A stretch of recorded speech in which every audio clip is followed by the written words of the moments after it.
Phương Miến và Quang Quý xin được gửi lời chào quý vị khách hàng thân thiết đang theo dõi chương trình ngày hôm nay cùng với VTV Hyundai Home Shopping. Đây sẽ là một chương trình rất là đặc biệt bởi vì trên kênh VTV Hyundai Home Shopping chúng tôi gửi đến cho quý vị các bạn một sản phẩm mang thương hiệu của Hyundai quý vị à. Có thể là rất là nhiều quý vị khách hàng chúng ta đã biết đến tập đoàn Hyundai, một tập đoàn Hàn Quốc rất là nổi tiếng và những sản phẩm của Hyundai sản xuất ra thì được ưa chuộng ở rất là nhiều nước trên thế giới luôn. Và ngày hôm nay thì chúng tôi gửi đến cho quý vị các bạn một chiếc điện thoại chính hãng của thương hiệu Hyundai. Đúng rồi thưa quý vị, sản phẩm mà chúng tôi giới thiệu đến cho tất cả quý vị đó chính là sản phẩm Hyundai Seoul 5, một chiếc điện thoại thông minh mà tất cả chúng ta có thể là phù hợp với rất là nhiều những đối tượng khác nhau quý vị nha. Với 3 sự lựa chọn cho tất cả chúng ta, màu trắng, màu đen hoặc là màu vàng rất là thời thượng, và chúng ta cũng có thể là dễ dàng mình phù hợp, mình sử dụng với nhiều mục đích khác nhau. Ví dụ như là mình xem phim nè, mình chơi trò chơi nè, hay là bên cạnh đó thì mình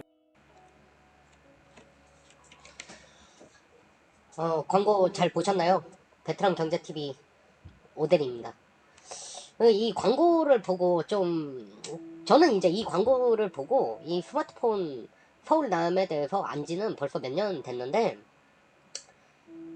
깜짝 놀랐죠. 결론적으로 말씀을 드리면, 이 현대전자에서는 스마트폰을 만들지 않고 있고, 당연히 이거는 짝퉁 제품. 그럼 이게 짝퉁 제품 어디 거냐? 내가 추정을 해봤을 때 베트남계 짝퉁은 아니야. 그래서 내가 찾아본 가장 현실적으로 여기서 만든 거지 않을까 했던 게 바로 이 미국이더라고. 이 회사가 미국에 있는 회사인데, 여기 봐보면 홈페이지 주소를 내가 같이 걸어놨거든. 여기서 이제 현대라는 브랜드를 통해서 그때 이 베트남 시장으로 들어오지 않았나. 그럼 내가 이 제품을 어떻게 소개를 하는지를 한번 찾아봤더니, 이 대부분의 웹사이트에서 이렇게 판매 사이트에서 봤을 때 우선 가격은 이 내가 광고로 보여줬던 서울남, 내가 자꾸 서울남이라 하는 이유가 베트남어로 오가 남이야. 남. 그래서 내가 자꾸 서울남이라 하는 건데, 서울5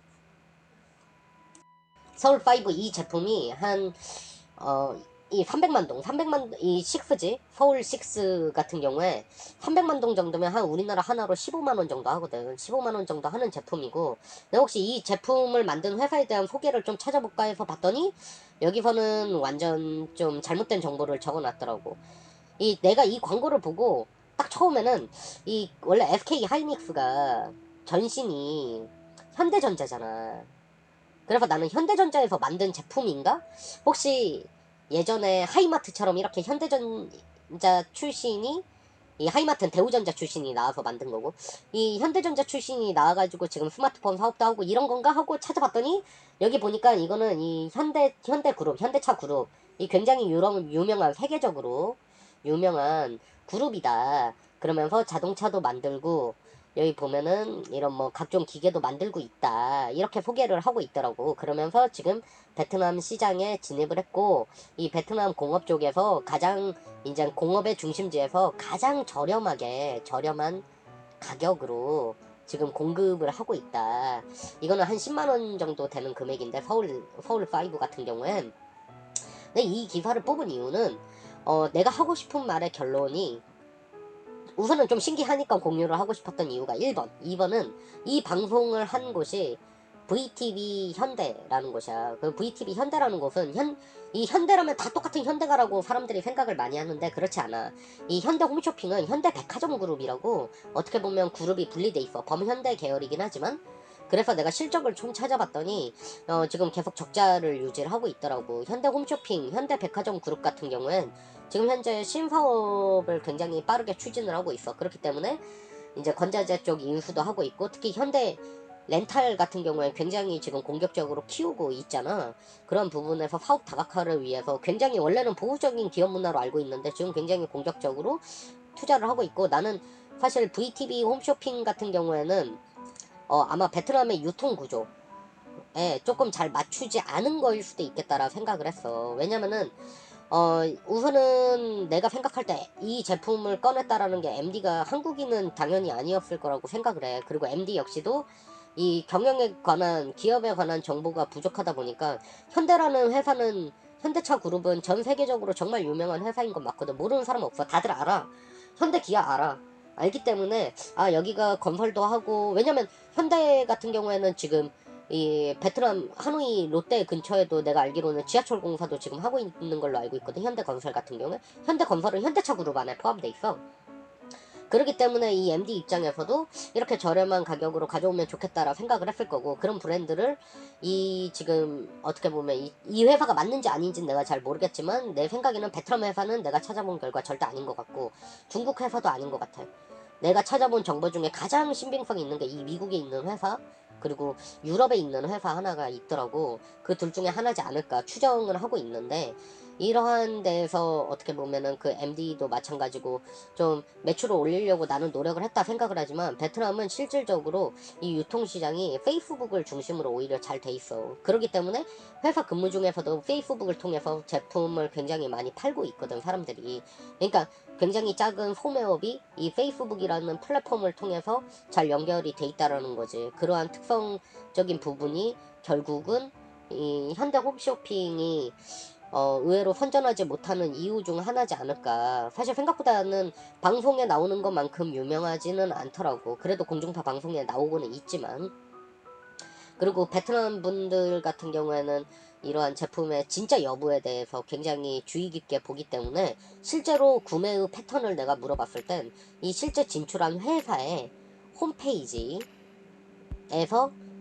직접 구매를, 이 진항이라 그러거든. 진품 제품을 구매를 하는 게 가장 믿을만 하다라고 생각을 해. 실제로 자로라는 메신저도 얘는 슬로건 보면은 만항첸 자로 이렇게 돼 있거든. 이 상품의 제품을 판매하는 플랫폼 자로 이렇게 나올 정도로 이런 메신저라든가 소셜 미디어를 통한 판매 시장이 굉장히 우리 생각보다 굉장히 큰 시장이야. 그렇기 때문에 실제 FM 루트로 들어간 현대홈쇼핑이 나는 고전을 면치 못하는 이유는 이러한 부분에 있다라고 생각을 하지만, 진출을 하자마자 수익이 나는 곳은 없어. 2016년에 진출을 했고 지금 3년 정도밖에 안 됐기 때문에 나는 충분히 이 적자폭이 줄을 거고, LS 전선 아시아와 같은 흐름대로 한 10년 안에는 정말 크게 구축을 할 수 있지 않을까. 결국 플랫폼을 잘 잡아놨을 때는 그렇게 구축을 할 수 있지 않을까라고 내 개인적으로 생각을 하고 있어. 내가 여기서 이거를 보여주고 결론을 3가지로 요약을 해볼게. 우선 1번은 우리나라 대기업 좀 무시하지 마. 사실 나는 현대차 그룹에서 지금 이렇게 이 스마트폰 짝퉁 베트남에 들어와 있다는 거 나는 알고 있다라고 생각해. 크게 현대차 브랜드를 쓰고 광고도 저렇게 버젓이 내는 것도 알면서도 그냥 귀엽게 봐준다 생각해. 사실 글로벌 회사이기 때문에 이런 것까지 큼직한 거 신경 쓰는 거지. 우리나라 글로벌 기업에 대한 나는 좀 프라이드를 가졌으면 좋겠어. 이걸 내가 찍은 목적 중 하나야. 그리고 2번째는, 그래서 한국에 팽배한 이 반기업 정서, 우리나라가 외국 기업은 굉장히 존경을 하는데, 그러면 한국 기업의 작은 부분을 트집 잡아서 그렇게 얘기를 하지만, 그렇게 뭐 물론 잘못된 점이 있으면 당연히 고쳐야 되고 비난받아야 되는 건 나도 동의를 해. 근데 내가 하고 싶은 얘기는, 우리는 좀 과해. 우리가 가지고 있는 거에 대해서 너무 하찮게 생각을 해. 그러한 반기업 정서가 내 개인적으로는 굉장히 안타까워. 집에서도 욕먹고 밖에 나가서는 이렇게 고전을 하면서도 결국 우리나라의 일자리를 창출을 하고 우리나라의 사회적인 기여를 하는 거 뽑아봐. 외국 기업보다 한국 기업이 훨씬 많다고. 그러한 부분에서 나는 이러한 자꾸 좋은 것만 쏙쏙 뽑아서 외국이랑 비교를 한다라는 건, 내가 예를 들어 여자친구가 있는데 여자친구 나름의 만족도 충분히 할 수 있고 이 친구의 장점도 굉장히 많지만 단점만 쏙쏙 뽑아서 다른 여자의 장점과 비교하는 거와 나는 좀 비슷하다 생각해. 우리나라 기업들 그래도 나름 기부 진짜 우리나라에 많이 하거든. 일자리도 많이 창출해 주잖아. 그래서 나는 조금 우리나라의 반기업 정서가 정말 우리나라 경제, 나는 우리나라 경제가 골드만삭스에서 얘기를 했던 2050년 세계 2위가 되는데 나도 정말 기여를 하고 싶고, 나는 그 중에 베트남 경제 전문가로서 활동을 하고 싶은 사람 중 한 명이기 때문에 이러한 얘기를 좀 해주고 싶었고, 3번째로는 이러한 상품 등록, 아마 얘네가 지금 베트남 정부의 법은 알겠지만 무역법, 특히 HS 코드라든가 이런 수출법, 이런 법률이 굉장히 좀 애매해. 그래서 아직은 우리가 중국처럼 이 상표권에 관한 피해 사례가 많지는 않지만, 앞으로 우리나라 기업들이 해외 진출의 사례가 늘어나고, 특히 베트남 시장은 산업 클러스터가 어느 정도 구축된 데에서 내가 생각할 때는 충분히 향후에 이러한 상표권에 관한 분쟁이 생길 수 있다 생각해. 베트남은 굉장히 상업 국가야. 베트남 사람들은 이런 물건을 파는 데 굉장히 능하거든. 솔직히 말해서 내가 생각할 때는 우리보다 더 이렇게 그런 시장 논리에 더 잘 맞췄다라고 가끔 깜짝깜짝 놀랄 때도 있어. 이 정말 회사 시간에 몰래 물건 팔고 그런다니까? 진짜 그래. 그렇기 때문에 그러한 상표권 등록, 이 베트남 분들의 정말 장점은 장기적으로 뭔가를 이렇게 이 우리나라 기업인들이 베트남에 진출을 해서 좀 이렇게 뺏기는 이유도 결국 차명을 쓰다가 기업을 홀라당 뺏길 때가 많거든. 그러한 것들에 대해서 잘 담금질을 잘해.